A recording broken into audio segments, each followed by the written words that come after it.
Tudo bem, pessoal? Vamos lá? Continuar o nosso estudo aqui em Física Matemática Avançada. Nós vamos ver hoje propriedades básicas, não todas, tá? Não é exaustivo, de transformadas de Fourier. Pessoal, antes de mais nada, percebam que a transformada de Fourier, que às vezes a gente expressa como a ação de um operador com esse F caligráfico, né? Então, vou falar às vezes em operador de Fourier, embora eu não tenha dito em qual espaço de funções que ele atua, mas é um operador linear, tá, pessoal? Então, em geral, se você tiver uma superposição de duas funções, f e g, com coeficientes complexos, alfa e beta, em geral, a nossa transformada será uma combinação linear, uma superposição das transformadas de f e g com os mesmos pesos, a, alfa e beta. Pessoal, isso vem da noção de integral. Eu defino uma transformada de Fourier mediante uma integral, propriedades da linearidade de um integrando, tá certo? O kernel, o núcleo de Fourier, a exponencial complexa, fica ali paradinho, você transforma ali a função em que ele atua como sendo alfa, f mais beta, g, linearidade da integração, nos leva a essa linearidade da transformada de Fourier. Essa linearidade, pessoal, vai estar diretamente ligada à aplicação de transformadas de Fourier para resolver equações diferenciais lineares, tá bom?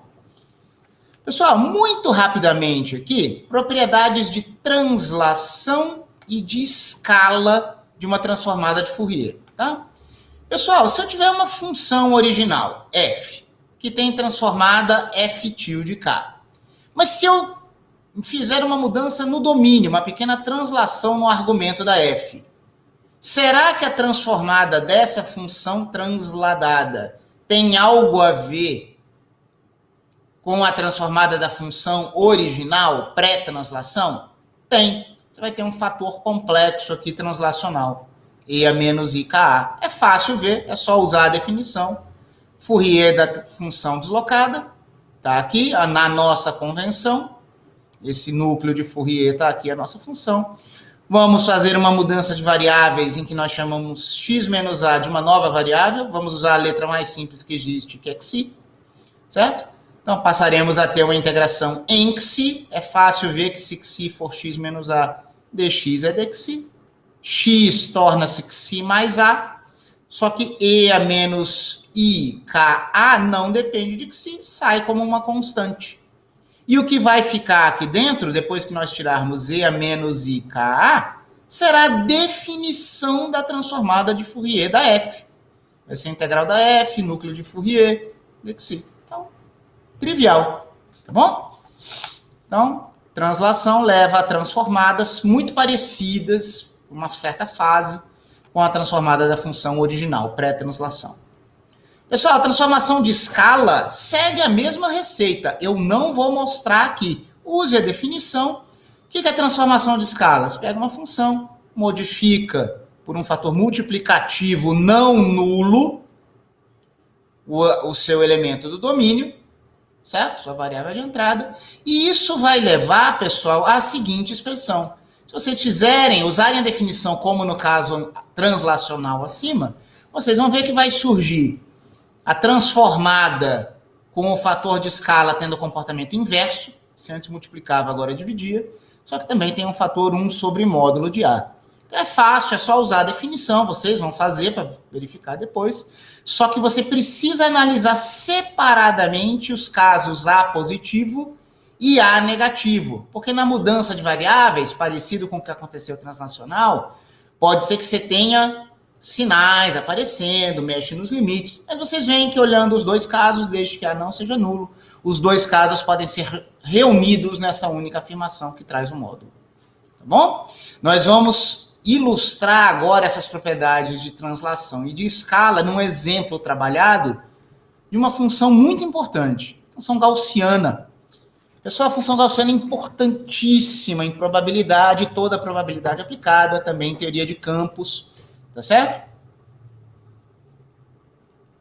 Há uns 2 ou 3 métodos para a gente calcular a transformada de Fourier de uma gaussiana. Vou usar um deles que evita integrais complexas e teoremas de resíduos em um contorno esquisito. Eu podia fazer uma integral complexa num contorno retangular, mas aí tem um processo limite, tem que analisar o que acontece com os lados do retângulo, é mais difícil. Possível, mas é mais difícil. A gente vai usar uma técnica aqui em que a gente constrói uma equação diferencial para a transformada. E essa equação diferencial é simples. Então vejamos. Temos aqui uma gaussiana muito particular. A gente vai ter uma forma mais geral de uma gaussiana daqui a pouco. Aplicamos a definição para o cálculo da sua transformada. Está aqui a função, núcleo de Fourier. Olha só o que a gente vai fazer. Imaginando que a gente pode derivar sobre o sinal de integração, físicos fazem isso sem nem pensar, tá? Mas se alguém quiser, dá uma olhada no livro do Nivaldo Lemos, nessa página. Então, aplica DDK, derivada parcial, derivada ordinária, DDK, nos dois lados dessa equação, porque ambos dependem de K. Então, entra um DDK ordinário aqui, que vai dar esse F'.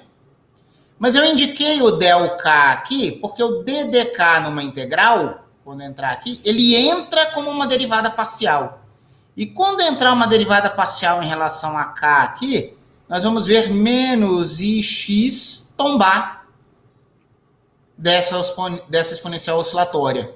Tá bom? Então, eu tomei DDK de ambos os lados aqui.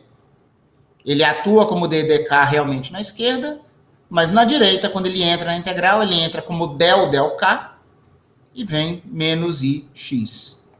Tá bom? Pessoal, por que isso aqui é conveniente? De onde veio essa mágica?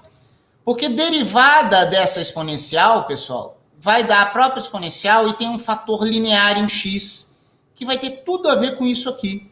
Então percebam, se vocês tirarem só esse i como uma constante aqui fora, o que terá sobrado será menos x vezes essa exponencial, só que menos x é exatamente a derivada do argumento dessa exponencial. Então a gente pode enxergar o menos x exponencial como uma aplicação de regra da cadeia. Então a gente pode fazer a integração por partes e a primitiva de menos x exponencial é exponencial. Então a integração por partes, esse menos x exponencial dx fazia o papel de um dv, esse cara fazia o papel de u. Então aqui nós temos uv integrado, menos integral de v du, na nossa integração por partes. Só que então agora fica a nossa exponencial e agora a gente tem que fazer derivada dessa exponencial complexa em relação a x. Porque esse nosso processo de partes é em relação a x, porque eu estou integrando em x. Então antes era menos ix, só que agora tomba um menos ik. Porque a gente fez o del x da exponencial oscilatória. Pessoal, essa gaussiana tende a zero no mais e no menos infinito. O termo integrado, ou que a gente chama de contorno, vai para zero. Menos com menos deu mais i. Mas tem outro i lá fora, dá menos 1. Com o k, ficou menos k. Pessoal, e o que sobrou é exatamente a transformada de Fourier. Olha só, se você tirou esse cara, porque o k não depende de x, e deu menos k que vem para fora. O que sobrou lá foi a integral da função e a menos ikx dx. Então isso é menos k vezes a própria transformada que você quer obter.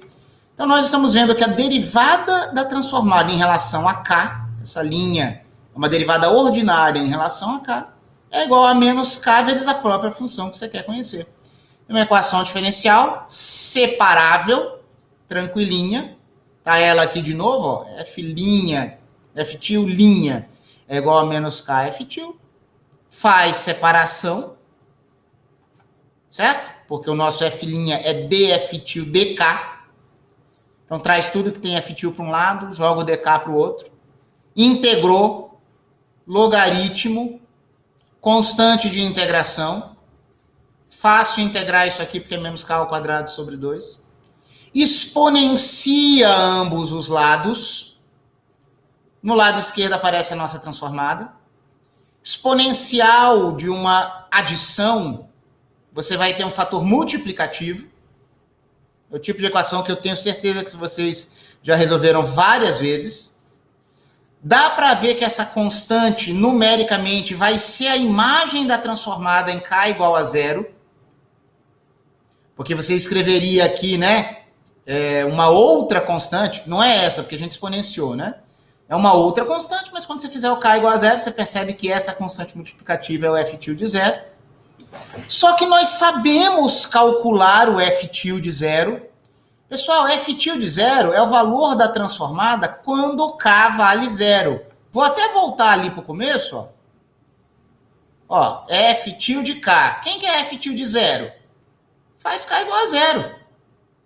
Quando k for zero, f tilde zero é a integral dessa exponencial em toda a reta real. Isso é uma relação bem conhecida, certo? Uma integral que a gente aprende lá no cálculo 2, no máximo no cálculo 3. Essa integral gaussiana aqui, desculpem não estar relembrando aqui com vocês como calcula, mas ela é muito bem conhecida. O valor dela é raiz de 2π. 2π porque tem esse 2 no denominador aqui, tá? Se fosse só a integral do exponencial de menos x quadrado, na reta real daria raiz de π. Mas por causa desse 2 dá raiz de 2π. Então essa é a nossa constante. Então a nossa transformada é raiz de 2π exponencial de menos k ao quadrado sobre 2. Pessoal, a transformada de Fourier de uma gaussiana limpa, sem parâmetros, é essencialmente ela mesma, a mesma forma funcional, a menos de uma constante. Transformada de Fourier de uma gaussiana é uma gaussiana. Tá bom? Então esse é um resultado muito importante. E esse é um dos motivos pela qual a gaussiana é importante. No domínio real e no domínio espectral ou de Fourier, ela é qualitativamente a mesma função, a menos de alguma constante. Pessoal, poderia até ser que essa constante aqui tivesse virado 1 se eu usasse outras convenções de Fourier. Tá bom? Ah, professor, então não era melhor ter usado? Não, eu prefiro ter essa constante aqui do que ter constantes em outros lugares, tá? Mas aqui, digamos assim, é um pequeno downside, um pequeno problema da convenção que eu usei, porque eu poderia ter uma gaussiana com constante multiplicativa 1. Mas isso é o de menos, tá? Só que, pessoal, gaussianas, em geral, nem sempre são daquela forma, exponencial de menos x ao quadrado sobre 2. Embora seja uma forma importante, que a gente chama até de canônica para uma gaussiana, um dos maiores usos em gaussiana é em teoria de probabilidade. E lá em teoria de probabilidade, uma gaussiana tem uma certa constante, que não é 1, que eu não estou pondo aqui, mas principalmente a gente põe aqui um fator translacional e um fator de escala na nossa gaussiana. Principalmente em probabilidade, a gente vai ter uma distribuição de probabilidade gaussiana de média μ e de variância sigma ao quadrado. O sigma mede, de certa forma, a largura de uma gaussiana. Então, eu vou querer usar os teoremas de escala e translação para saber quem será a transformada de Fourier de uma gaussiana em cuja largura eu posso ajustar. No meu resultado inicial, eu não podia fazer isso, porque eu não tinha um parâmetro de largura. Lá, o μ era 0 e o sigma era 1, no caso que me levou a essa transformada aqui. Agora eu quero deixar esse sigma como um parâmetro arbitrário para eu saber qual é o efeito da transformada de Fourier na minha variância, tá bom? Só que ao invés de eu fazer a conta com esse bicho complicado, eu quero usar os resultadinhos de escala e translação. Então olha só o que eu vou fazer. Eu vou dizer que eu tenho uma função padrão, standard, de ponto de partida, que foi a que eu já estudei, que é uma gaussiana que numa interpretação probabilística teria média nula, está centrada, e está com variância normalizada em 1. E aí eu vou fazer duas transformações com essa minha função f. Primeiro eu vou fazer uma transformação de escala nela, que é trocar x por x sobre sigma, onde sigma é um número positivo. Vai ser o meu desvio padrão numa interpretação probabilística, tá, pessoal? Ora, f de x sobre sigma, é só eu trocar esse x aqui por x sobre sigma, eu chego nessa função aqui. Ó, então eu já fiz aparecer esse fator de escala. Tá aqui. Além disso, eu vou pegar essa função g aqui, que já está dessa forma, e vou trocar x por x menos μ. Então eu vou definir uma função h, que vai ser a G de x menos μ. Então, a G já era essa, trocando por x menos μ, eu vou chegar nessa forma aqui, que tende a ser já uma gaussiana generalizada. Pessoal, isso aqui não está normalizado probabilisticamente. Em probabilidade, eu ainda teria uma constante 1 sobre raiz de 2π sigma ao quadrado. Só com essa constante, isso aqui viraria uma densidade de probabilidade, tá? Então, por enquanto, não é, mas não importa. As constantes são muito fáceis da gente ajustar. Então, como é que é, professor? Eu quero estudar essa função h. Eu vou construir essa função h concatenando duas transformações. A h será g de x menos μ. A g tem esse formato e a g foi obtida de f por essa escala. Escala e translação. Então, eu quero achar a transformada de h. Só que, pelo teorema de escala, pelo resultado de translação, não de escala, como essas funções diferem apenas por uma translação, eu sei que a transformada dessa h será a transformada de g vezes o fator e a menos i k μ. Foi o resultado que eu pus de escala ali em cima, pessoal. Deixa esse cara aqui. Só que, então tem esse cara aqui esperando. Só que eu sei que a transformada da g, olha como a g se relaciona com a f. Aqui é um fator de escala. Eu sei que a transformada da g é muito parecida com a transformada da f. Pessoal, o fator de escala do resultado que eu apresentei lá para vocês era, se eu multiplicava, aparecia o inverso do fator de escala dentro e multiplicando. Só que agora o meu fator de escala não foi multiplicativo, ele foi divisão, então vai aparecer multiplicando aqui. É só fazer A igual a 1 sobre sigma no resultado que eu pus acima na transformação de escala. Tá bom? Eu vou pular lá rapidinho, não são muito bons esses vai e vens, mas só para eu não ficar falando. Ó, é isso que eu estou dizendo, tá, pessoal? Tá vendo esse A aqui e aqui? Lá é 1 sobre sigma. Então, dividido por 1 sobre sigma, vem um sigma multiplicativo. Dividido por 1 sobre sigma, vem um sigma multiplicativo. Não preciso do módulo, porque eu já tinha dito que o sigma era positivo, tá bom? Então, foi isso que me trouxe a isso aqui. Pessoal, só que eu já sei quem é a transformada da f, porque a f é a minha forma gaussiana padrão, simplíssima, cuja transformada a gente acabou de calcular. Então, vamos juntar tudo. Pega esse sigma, põe ele aqui para fora, juntando com essa fase aqui, translacional. A nossa transformada do argumento sigma k é a transformada da f. Ora, a gente tinha acabado de ver que a transformada da f era raiz de 2π vezes essa expressão. O detalhe é que eu vou jogar sigma k aqui dentro. Então, isso vai afetar aqui, ó. Então, ali por último, ó, a última coisa que eu vou colocar é raiz de 2π exponencial de sigma k ao quadrado sobre 2. Vou juntar tudo.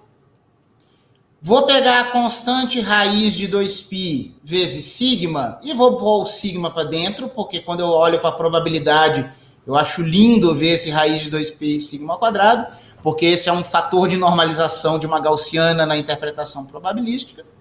Então, está aqui essa constante, vezes uma exponencial e a menos i k μ, menos sigma ao quadrado k ao quadrado sobre 2. Essa é a transformada de Fourier de uma gaussiana geral. Tá bom? Ótimo. E daí, professor? Pessoal, olha onde esse sigma ao quadrado aqui veio parar. Vocês percebem que na transformada ele veio parar no numerador desse termo quadrático em K? Pessoal, onde é que ele estava antes? Eu disse que eu queria estudar esse cara aqui. E eu disse para vocês, eu espero que vocês acreditem, que numa interpretação probabilística, isso aqui mede, é uma medida da variância. Sigma ao quadrado é a variância da distribuição. Ou, numa linguagem mais experimental, sigma é o desvio padrão. É o quanto que você foge da média. Mas espera aí, se eu tenho que colocar esse cara embaixo para eu interpretá-lo como uma variância, é como se a variância dessa gaussiana final fosse o inverso dela. Então, se no espaço real a variância for pequena, o inverso dela no domínio espectral de Fourier será grande. E vice-versa. Se eu tinha algo grande, como eu pego o inverso, eu vou ter algo pequeno no domínio de Fourier. Então, eu esbocei aqui algumas curvas, pessoal. Ó, eu vou imaginar que o μ seja zero, porque aí eu não tenho parte imaginária, aí eu vou ter uma função real que eu posso plotar. Então, imagina que o μ é zero, aí eu vou ter uma função assim, ó, que eu faço o seguinte. Note que quando o k for zero, exponencial de zero é 1, não é isso? Então, eu vou fazer o seguinte. Peraí, ficou confuso aqui. Deixa eu voltar para a função inicial. Aqui. Faz μ igual a zero. E perceba que quando x for... Se o μ é zero, quando x for zero, nós vamos ter 1. Tá bom? Então, eu pus esse cara em 1 aqui. E aí eu vou fazer o seguinte. Quando o meu argumento for, por exemplo, sigma raiz de 2, nessa função, sigma raiz de 2 ao quadrado vai dar 2 sigma ao quadrado. Eu já tinha feito o μ zero, vai dar exponencial de menos 1. Pessoal, eu estou escolhendo uma altura dentro do pico da minha Gaussiana, arbitrariamente. Se a minha altura total é 1, eu escolho 1 sobre E é menos 1, e vou definir uma largura ali. Eu escolhi arbitrariamente uma altura de referência, e eu quero ver qual é a largura da minha curva, da minha função, naquela altura. Então, eu escolhi arbitrariamente esse E é menos 1, e isso correspondeu à imagem de sigma raiz de 2, ou menos sigma raiz de 2. Tá? Então, numa certa altura relativa, eu tenho essa largura aqui, proporcional a sigma. Tá bom. Agora eu vou pegar a função transformada. Eu fiz o μ igual a zero, eu só tenho parte real. Eu vou dividir por sigma raiz de 2π para que a minha altura máxima seja 1. Quando k for zero. Vou escolher aqui, eu quero descobrir qual é o ponto do domínio que me dá a mesma altura 1 sobre E. Eu escolhi uma altura de referência no mundo direto, eu escolho uma altura de referência no mundo transformado. Pessoal, essa largura aqui agora, que será 2 vezes esse valor, note que essa largura é inversamente proporcional a sigma.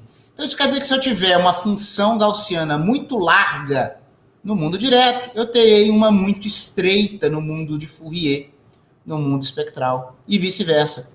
Pessoal, isso é um princípio de incerteza. Na mecânica quântica, nós teremos função de onda numa representação de posição, função de onda numa representação de momento. E a relação entre essas funções é mediante uma transformada de Fourier. Então, a partir do momento que você identificou essa estrutura de Fourier no seu axioma, no seu formalismo de base axiomática da mecânica quântica, era óbvio que grandezas conjugadas tivessem um princípio de incerteza. Tanto que isso não vale apenas para posição e momento em mecânica quântica, mas para quaisquer dois operadores conjugados que terão funções de onda que são transformadas de Fourier uma da outra, com alguma convenção de Fourier, com algumas constantes, mas você sempre vai ter uma relação de incerteza. Pessoal, existem relações de incerteza em análise de sinais clássicos, quando você vai do domínio real para o domínio espectral de Fourier.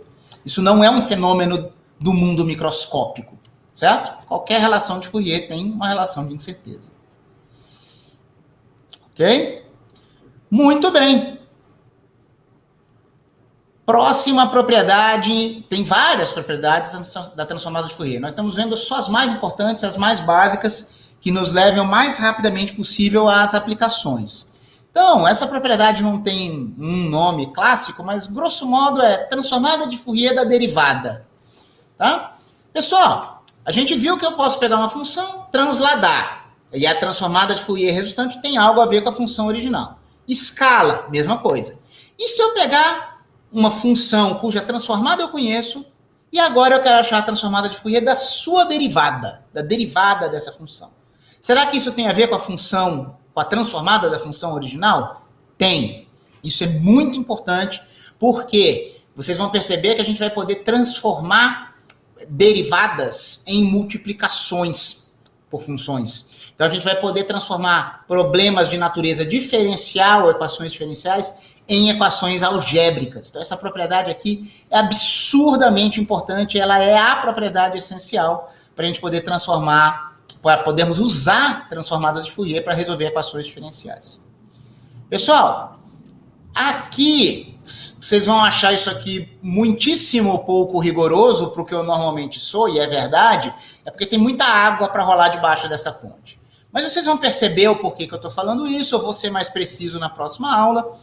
Se você tiver uma função que decaia suficientemente rápido, indo para o infinito, a transformada de Fourier da n-ésima derivada da sua função, que depende de x, se for uma função que decaia rapidamente, né, assintoticamente para os infinitos, essa transformada de Fourier é essencialmente a transformada de Fourier da função original. Mas peraí, esse meu essencialmente foi falso.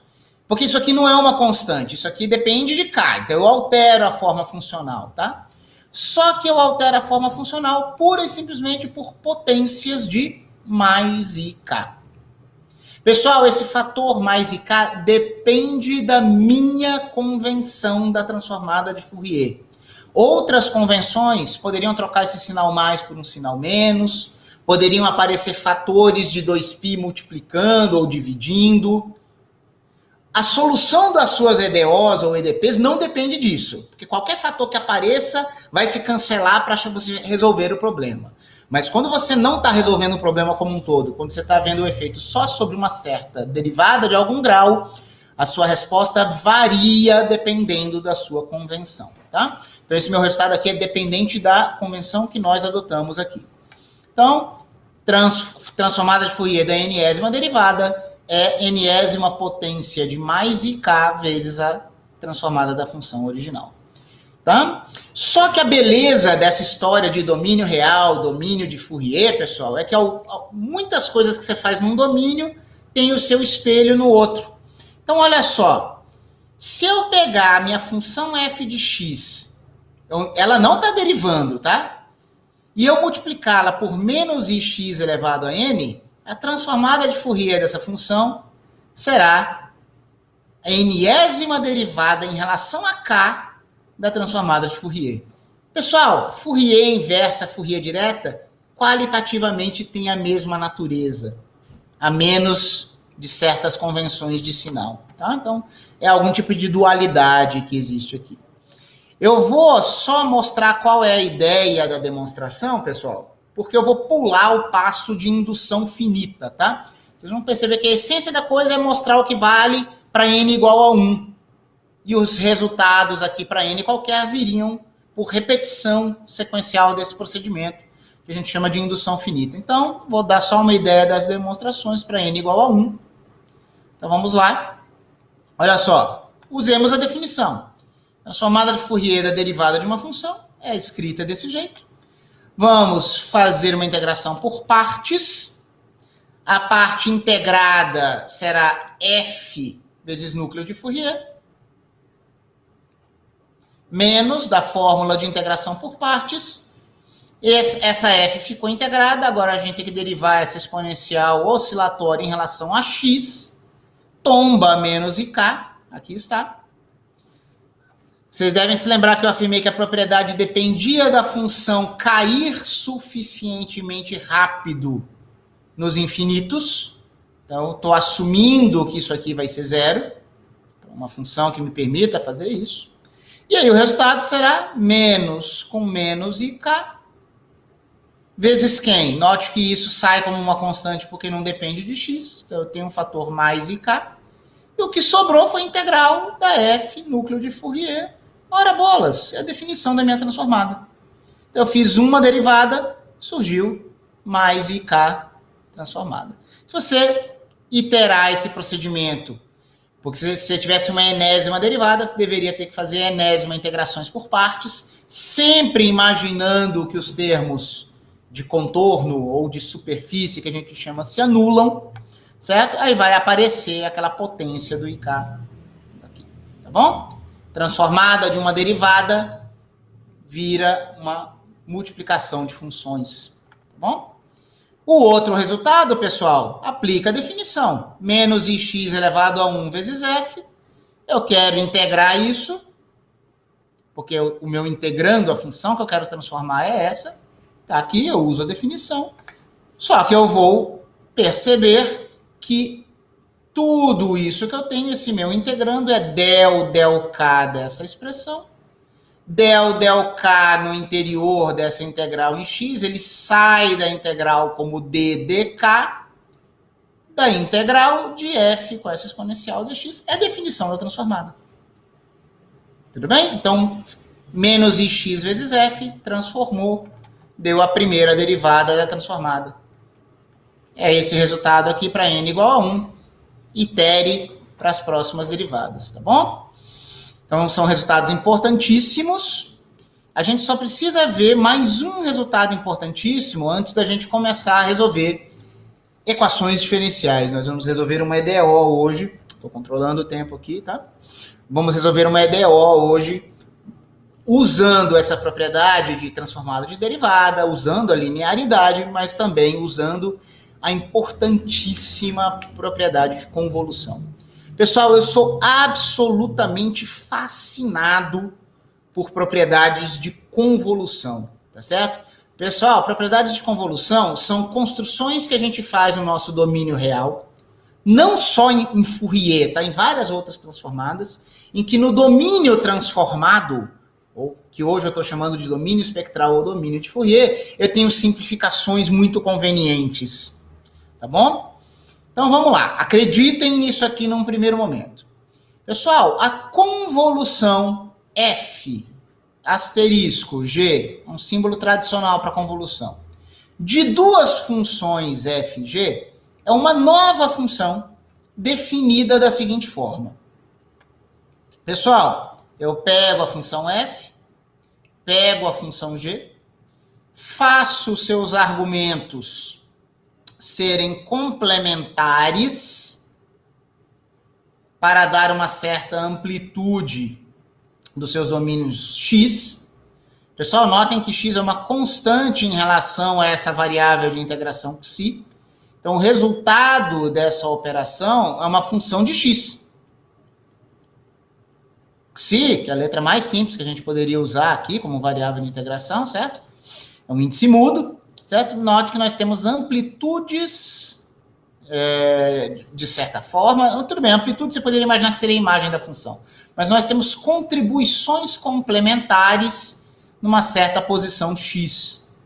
E nós somamos sobre todas esses possíveis pareamentos de composições que contribuem para a soma dos argumentos ser x. Então, isso é uma função de x. Tá? Então, parece algo extremamente artificial, né? Mas, pessoal, eu vou adiantar uma coisa aqui para vocês, ó, oralmente. Você lança dois dados, e você quer, né, justos. Você quer saber qual é a probabilidade da soma dos resultados dos dois dados darem 10. Quais são os resultados possíveis? Você pode ter 1. Não, 1 não vai dar, né? O mínimo que eu tenho que ter é 4. Tá bom. Eu posso ter 4 no primeiro dado e 6 no segundo. Mas eu também posso ter 5 e 5. Eu também posso ter 6 no primeiro dado e 4 no outro. Vocês percebem que a gente está vendo várias possibilidades da soma dar uma mesma constante pré-estabelecida, que foi 10, porque eu perguntei de quantas formas podia dar 10. Essas probabilidades você não deveria somar sobre todas essas composições possíveis que combinam para o mesmo resultado? Olhem a construção do contínuo de uma brincadeira como essa. Tudo bem? Fenda dupla em física, intensidade luminosa num certo ponto do anteparo vai ser uma superposição das ondas, né, princípio de Huygens, que emanam das duas fendas, não é? Uma certa intensidade luminosa pode ser combinação de fontes luminosas de várias fontes, de duas fontes. Pessoal, em geral, a convolução ela pode ser interpretada como um sinal total composto por possíveis superposições de parcelas de magnitudes variáveis xi e x menos xi. Mas a combinação dessas magnitudes é fixa, pré-estabelecida. Então, esse tipo de construção ele é fundamental em análise de sinais formados por sinais mais elementares, em probabilidade, em mecânica estatística, tá bom? Isso é muito abstrato, professor. Não é. Porque uma outra interpretação, pessoal, é que qualquer sinal físico que você registre num equipamento de medida, num aparelho de medida, ele está sendo filtrado pelo aparato experimental, certo? Mesmo que seja uma lente, você está vendo alguma fonte luminosa mediante uma lente. A lente transformou o seu sinal. Pessoal, nós temos funções matemáticas que podem ser construídas para você descrever um aparato experimental. Toda calibração de um aparelho não deixa de ser uma obtenção empírica dessa função matemática que descreve o teu aparato, pelo qual você vai analisar um sinal. Tá bom? Então, essa outra interpretação é que qualquer sinal físico medido, F, na verdade, ele é filtrado por um aparato experimental descrito por uma função G, e, na verdade, a sua leitura ou medida não é o sinal físico puro, mas é a leitura que você faz daquele sinal mediado pelo aparato. Então, o que você vai estar vendo é uma convolução. Esse formalismo de convolução pode descrever procedimentos experimentais em geral, para qualquer instrumento de medida.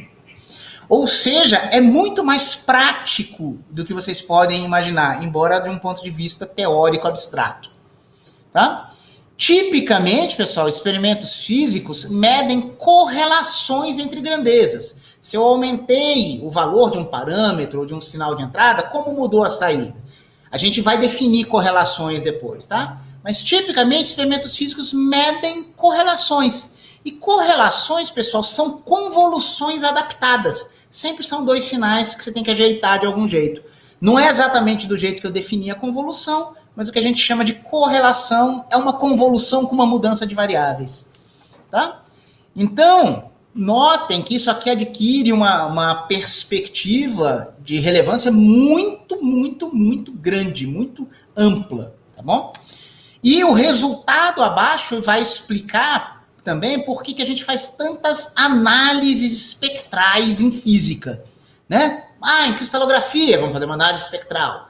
Experimentos de espalhamento de partículas, vamos fazer uma análise espectral no domínio de Fourier. Por quê? Porque todos esses experimentos envolvem correlações, convoluções, e no mundo espectral as coisas são mais simples, como diz pra gente o teorema de convolução. Pessoal, o importantíssimo teorema de convolução diz pra gente o seguinte: você constrói uma função nova, que depende de x, a partir de f de x e g de x. É a função convolução. Se ela é uma função convolução, eu espero que eu possa calcular a transformada de Fourier dela. Vou achar uma função dependente de k, lá no domínio de Fourier, no domínio espectral. Pessoal, se a função cuja transformada de Fourier você está querendo obter, se ela foi formada por convolução de duas parcelas f e g, a transformada de Fourier é o produto das transformadas daquelas parcelas. Pessoal, isso aqui é produto usual de funções. Notem que tem uma simetria entre f e g. Tem comutatividade aqui, produto comutativo usual de funções. Eu não ressaltei isso, pessoal, mas uma mudança simples de variável na definição da convolução mostra que quem é xi e quem é x menos xi é irrelevante. Se você chamar isso aqui de u, uma nova variável de integração chamada u, aqui você vai ter x menos u e aqui você vai ter du. Ou seja, quem é o f, qual dos dois sinais que está exatamente no índice mudo de integração e qual que está deslocado é irrelevante. O produto de convolução, ele é comutativo, tá? G convoluída em F é a mesma coisa que F convoluída em G. E isso se manifesta nesse importante teorema de convolução, que, claro, se é comutativo aqui, tinha que ser comutativo aqui. Então, no mundo espectral, as coisas são construídas muito facilmente por um mero produto de funções. Enquanto no mundo direto, eu tenho que fazer produto de funções, uma deslocada, e fazer uma soma, uma integral, para combinar esse sinal. Mas no mundo espectral é só produto de funções. Tá? Isso é lindíssimo, tem consequências amplas. Vamos à demonstração. Pessoal, eu fiz uma demonstração aqui baseada em a gente perceber o seguinte. Olha só, a gente faz transformada de Fourier e às vezes a gente volta, não é? A gente não precisa saber voltar. Eu vou escrever uma função aqui, g de x, como a volta de Fourier. Então, imagino que eu já conheço a transformada dela, g-til. Eu sei que eu vou multiplicar por esse núcleo de Fourier com esse sinal, porque eu convencionei ir para Fourier com menos, então eu tenho que voltar com mais, e com essa constante 1 sobre 2π. Foi a minha definição de Fourier inversa. Pessoal, notem que x aqui é um parâmetro que não depende da variável k de integração, nessa minha volta de Fourier. Ok? Então, no lugar de x, eu posso colocar x menos xi. E aí eu vou ter a função g de x menos xi. Tá bom? Então, essa expressão aqui é a de cima com x menos xi no lugar de x. Tá bom. Agora deixa eu começar a estudar a minha convolução. A minha convolução foi definida como essa integral. Vou substituir g de x menos xi por essa forma que está aqui em cima. Então, ó, vou escrever integral, puxei o dxi aqui para a esquerda, porque fica um pouco mais limpinho, deixei o f de xi aqui, e agora, entre chaves, eu vou colocar essa minha expressão para g, que vocês estão vendo aqui em cima. Então, é 1 sobre 2π, integral, transformada de g, esse núcleo de Fourier com argumento deslocado, dk. Vou inverter a ordem de integração. Aqui eu estaria fazendo k primeiro, xi depois. Não, eu quero fazer xi antes. E k por último. O que eu vou fazer? Trago esse 1 sobre 2π para cá. Inverti a ordem de integração, pega esse dk e esse g-til de k. Essa exponencial de uma diferença vira produto de exponenciais. O e aí kx não depende de xi. Então ele pode passar da integral de xi. Então deixa ele aqui, tudo que depende de k. E aqui eu vou deixar tudo que depende de xi. Integral de dxi f. Dxi e f estão aqui. E só quem mais dependia de xi era EA menos IKXi. Peraí, mas esse termo aqui entre colchetes agora é a definição da transformada de f. Que bonitinho. Vamos reescrever. Então, olha só o que a gente está achando. Tudo isso simplificou para 1 sobre 2π, integral em k, com núcleo de Fourier EA mais IKX, do produto de duas funções, f-til de k e g-til de k. Mas espera aí, isso é uma certa função de k. Eu a estou integrando com exponencial positiva, com parâmetro x, com fator 1 sobre 2π. Isso é a transformada de Fourier inversa. De quem? Da função de k, que está multiplicando esse núcleo de Fourier. Então, isso aqui, por construção, é a Fourier inversa do produto de f-til por g-til. Quem que era o meu lado esquerdo mesmo? Como foi que eu comecei isso? Oh, isso aqui é a convolução. Então, eu aplico a Fourier da convolução, e isso será igual a Fourier aplicada nisso aqui. Só que Fourier aplicada na Fourier inversa dá identidade. Então, a Fourier da convolução é o produto de f-til por g-til.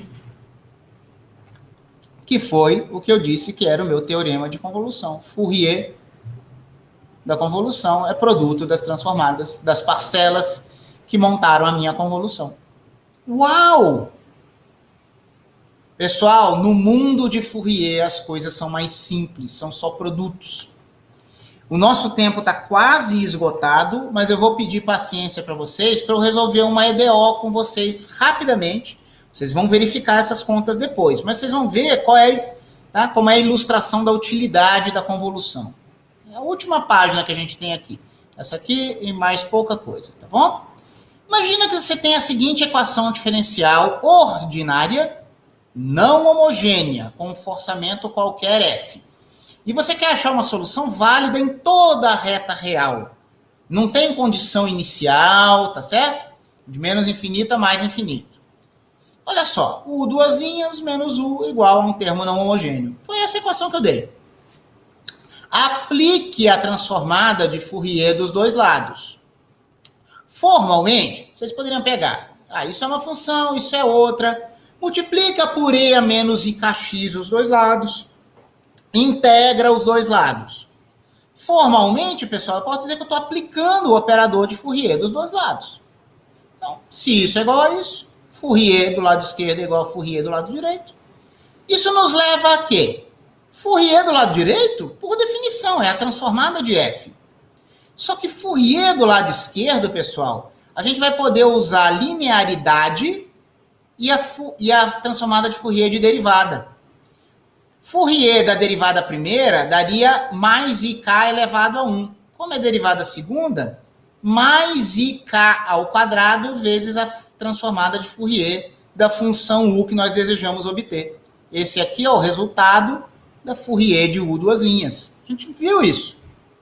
Menos, pela linearidade, Fourier da função desconhecida útil.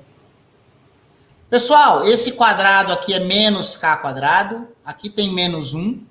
Então, a função que eu quero conhecer útil, ela será menos 1 sobre 1 mais k ao quadrado, eu só coloquei o menos 1 em evidência, vezes o termo geral não homogêneo f til.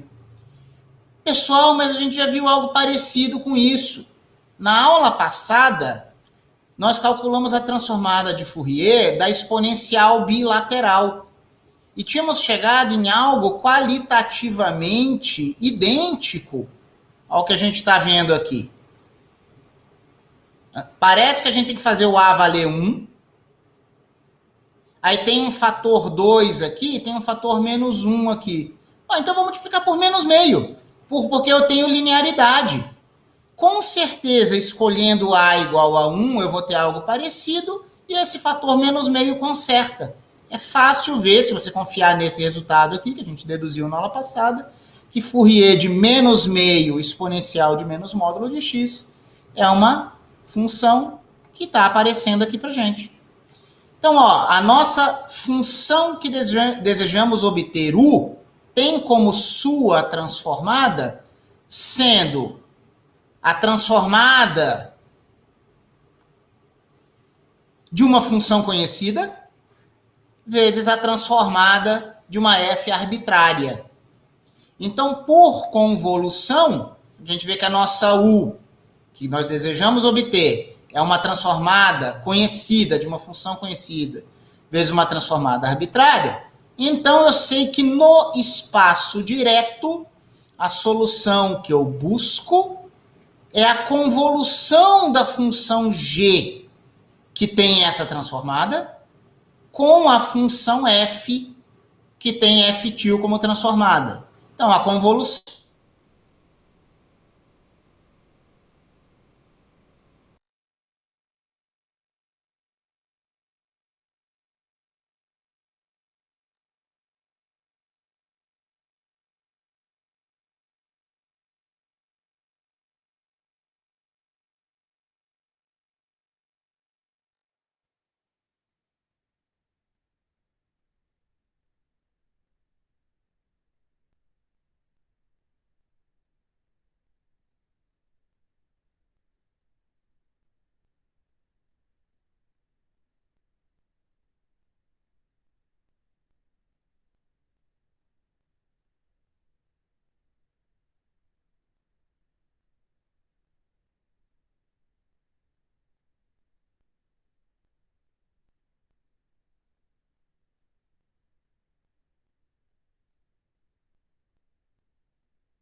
Oi, pessoal, vocês me ouvem? Oi, Léo. A gente ouve sim. Desculpa, gente. Pico de energia, o computador apagou. Tudo bem? Podemos tentar continuar? Para eu finalizar aqui com vocês? É pouca coisa. Tudo certo, tudo certo. Então, desculpem, é absolutamente incontrolável aqui. Espero que não caia de novo.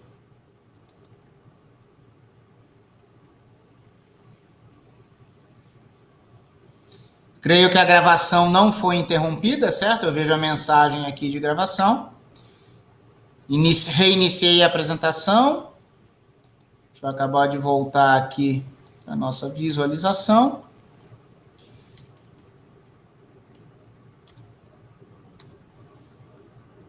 E agora vocês devem estar vendo minhas notas de aula. Confere, pessoal? Confere. Beleza.